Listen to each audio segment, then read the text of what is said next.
3부 넘어. 노파는 자주 눈에 띄었다. 우거진 강변 솔밥에 갑자기 나타나서는 게이브가 일하는 모습을 지켜보는 것이다. 손으로 짠 우중충한 옷, 굽은 허리, 그리고 어디에선가 본 듯한 저 친근하고도 깊은 시선. 하지만 어느 순간 노파는 어두운 나무를 사이로 슬며시 사라져버렸다. 행여 돌아보기라도 하면 더 이상 보이지 않았다. 솔가지 사이로 살랑거리던 인기척조차 없었다. 그냥 사라져버린 것이다.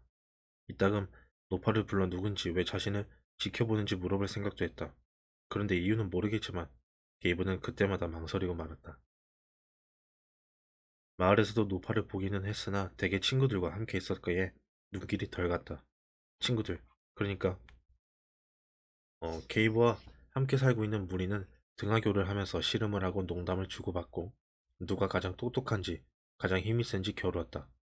이따금 마을 사람들이 그들의 짓궂은 장난에 대해 투덜대기도 했다.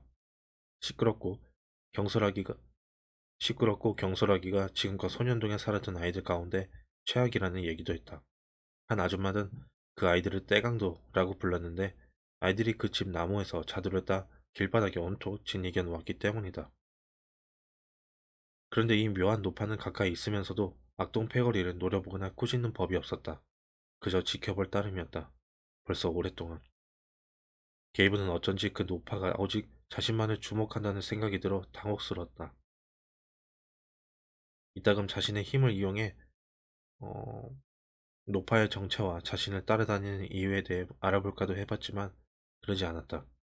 사실 그 힘 때문에 게이브는 마음이 편치 않았다. 저 폰은 고되고 고통스러운 데다 두렵기까지 했다. 따라서 지금도 그대로 있는지 확인하고 이해하기 위해 가끔 시도해보지만 실제로 활용해본 적은 거의 없었다. 어쨌든 노파는 더 이상 보이지 않았다. 게이브는 화가 났다. 할 일이 태산이 이것만 기껏 노파 때문에 시간만 낭비한 것이다. 게이브는 한숨을 쉬며 강기슭의 공터를 둘러보았다.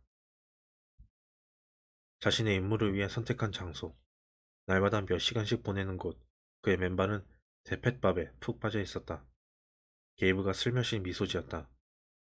땀, 배문, 땀, 땀 때문에 톱밥이 얼굴에 들러붙어 있겠다는 생각이 들어서였다. 입술을 할짝 산목 가루 맛이 났다. 그가 깎은 판자는 깔끔하게 쌓여있는 반면 연장은 아무렇게나 널브러져 있었다. 구름이 짙어지더니 우르릉 천둥 소리까지 들렸다. 아무래도 비가 올 모양이다. 물건을 창고에 집어넣을 때가 되었다는 얘기이기도 했다. 하지만 숲속에 지어놓은 작고 조잡한 구조물을 오가며 연장들을 정리하는 동안에도 게이브는 자기도 모르게 노파 생각을 하고 있었다. 작은 마을인지라 사건은 거의 없다. 새로운 주민이 들어오면 항상 환연식을 거행하고 그들의 과거를 소개했다. 게이브는 노파의 얘기를 알지 못했지만 당시 그가 아주 어렸기 때문일 수도 있었다. 노파를 본 지가 벌써 수년이고 아주 어릴 때부터 노파의 시선을 느끼지 않았던가. 더욱이 그는 환영식에 거의 참석하지 않았다. 몇몇 이야기는 재미있었다. 특히 위험을 겪고 가까스로 탈출에 성공한 경우에 그랬다. 하지만 사람들은 대부분 횡설수설하고 만다. 이따금 울기도 하는데 그럴 때면 그도 난감하기만 했다. 더 이상 쭈뼛거리지 않겠어. 다음에 할머니가 또 지켜보면 그냥 가서 내 소개를 하는 거야. 그럼 그분도 자신이 어떤 사람인지 얘기해 주겠지. 그런 생각을 하는데 갑자기 비가 떨어지기 시작했다. 게이브는 비틀린 헛간 문을 닫았다. 낡은 판자로 대충 만든 헛간이라 여기저기가 엉망이었다. 게이브는 점점 굵어지는 빗방울 사이로 노파가 서 있던 나무를 잠시 돌아본 다음 창고 걸쇠를 걸고 마을을 향해 달리기 시작했다.